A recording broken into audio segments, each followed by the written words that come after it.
ಅವಾಗ ನನ್ನ ಒಂದು ಮನೆ ಪರಿಸ್ಥಿತಿನ ಅವ್ರ ಮುಂದೆ ಇಟ್ಟಿದ್ದೆ ನಾನು. ಅವಾಗ ಸಿದ್ದರಾಮಯ್ಯ ಅವರು 24 ಗಂಟೆ ಒಳಗಡೆ ಒಂದು 20-30 ಸೈಟು ಇವ್ರ ಕುಟುಂಬಕ್ಕೆ ಅಲರ್ಟ್ ಕೊಡಬೇಕು ಅಂತ ಹೇಳ್ಬಿಟ್ಟು ಅಲರ್ಟ್ ಮಾಡಿದ್ರು. ಅಂದಿನಿಂದ ಇಂದಿವರೆಗೂ DC ಮತ್ತು ಪರಮೇಶ್ವರು, DC ಶುಭ ಕಲ್ಯಾಣ ಅವ್ರಿಗೆಲ್ಲ ಮೀಟ್ ಮಾಡ್ತಾ ಇದ್ದೀನಿ. 3 ತಿಂಗಳಲ್ಲಿ ಹಕ್ಕುಪತ್ರ ತರಿಸ್ಕೊಡ್ತೀನಿ ಅಂತ ಹೇಳಿದ್ರು.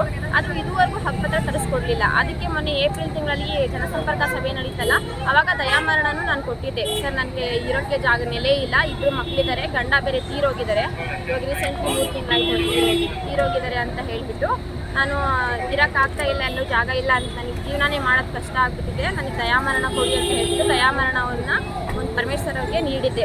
ಅವರು ನನ್ನ ಕಷ್ಟಕ್ಕೆ ಸ್ಪಂದಿಸಿ ಒಂದು 6 ತಿಂಗಳು ಬಾಡಿಗೆ ಕಟ್ತೀವಿ, ಮತ್ತು ಮನೆದು ರೇಷನ್ ವೆಚ್ಚ ಏನಿದೆ ಭರಿಸ್ತೀವಿ, ಆಮೇಲೆ ನಿಮಗೆ ಹಕ್ಕುಪತ್ರವನ್ನು ನಾನು ಸಲ್ಲಿಸ್ಕೊಡ್ತೀನಿ ಅಂತ ಹೇಳಿದರು. ಆಯಿತು ಸರ್ ಅಂತ ಹೇಳಿಬಿಟ್ಟು ಅವತ್ತಿಂದ ಇವತ್ತಿಗೂ 1 ತಿಂಗಳಾಯಿತು.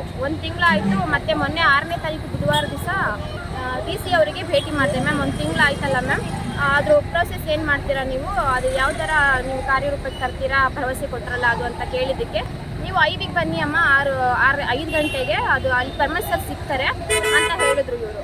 ಸರಿ ಅಂತ ಹೇಳಿಬಿಟ್ಟು ನಾನು ಸುಮ್ಮನಾದೆ. ಆಮೇಲೆ ಪರಮೇಶ್ವರ್ ಅವರು PA ನಾಗಣ್ಣ ಅಂತ ಇದ್ದಾರಲ್ಲ, ನಾಗಣ್ಣ ಅವರು ಫೋನ್ ಮಾಡಿದರು, 5ಗೆ ಬನ್ನಿ, ಏನಿದೆ ನಿಮ್ಮ ಅಮೌಂಟ್ ನಾವು ಕೊಡ್ತೀವಿ ಅಂತ ಹೇಳಿಬಿಟ್ಟು. ಸರಿ ಅಂತ ಹೇಳಿಬಿಟ್ಟು ನಾವು ಹೋದ್ವಿ 5ಗೆ ಹೋದಾಗ ಅಲ್ಲಿ ಬಾಯಿಗೆ ಬಂದಂಗೆ ಮಾತಾಡಿದ್ರು.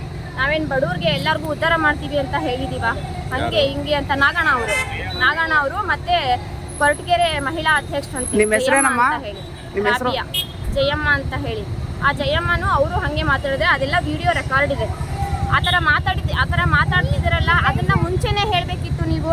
ಮತ್ತೆ ಯಾಕೆ ಜನಸಂಪರ್ಕ ಸಭೆಯಲ್ಲಿ ನೀವು ಭರವಸೆ ಕೊಟ್ರಿ, 6 ತಿಂಗಳು ಬಾಡಿಗೆ ಕಟ್ತೀನಿ, ನಾನು ರೇಷನ್ ವೆಚ್ಚ ಹಾಕ್ತೀನಿ ಅಂತ ಹೇಳಿಬಿಟ್ಟು ಭರವಸೆ ಕೊಟ್ರಲ್ಲ ಅಂತ ಕೇಳಿದ್ವಿ.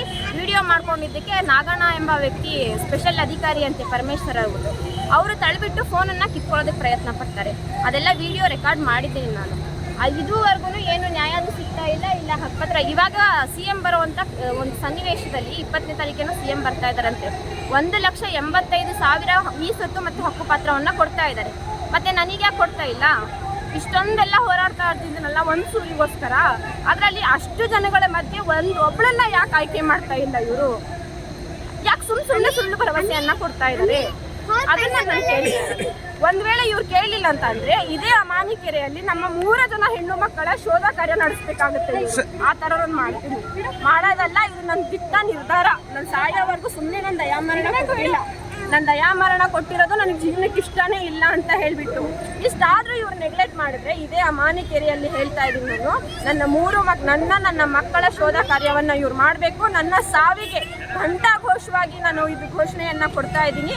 ನನ್ನ ಸಾವಿಗೆ ಪರಮೇಶ್ವರ್ ಮತ್ತು DC ಶುಭ ಕಲ್ಯಾಣ ಕಂದಾಯ ಇಲಾಖೆಯ ಅಧಿಪತಿಯಾಗಿ ನಿಂತಿರುವಂತಹ G. ಪರಮೇಶ್ವರ್ ಮತ್ತು DC ಶುಭ ಕಲ್ಯಾಣ ಮತ್ತು MLA ಜಯಚಂದ್ರ, ಶಿರಾ ತಾಲೂಕಿನ MLA ಜಯಚಂದ್ರ, ಇವರು ಪ್ರಮುಖ ಕಾರಣಕರ್ತರಾಗಿರ್ತಾರೆ.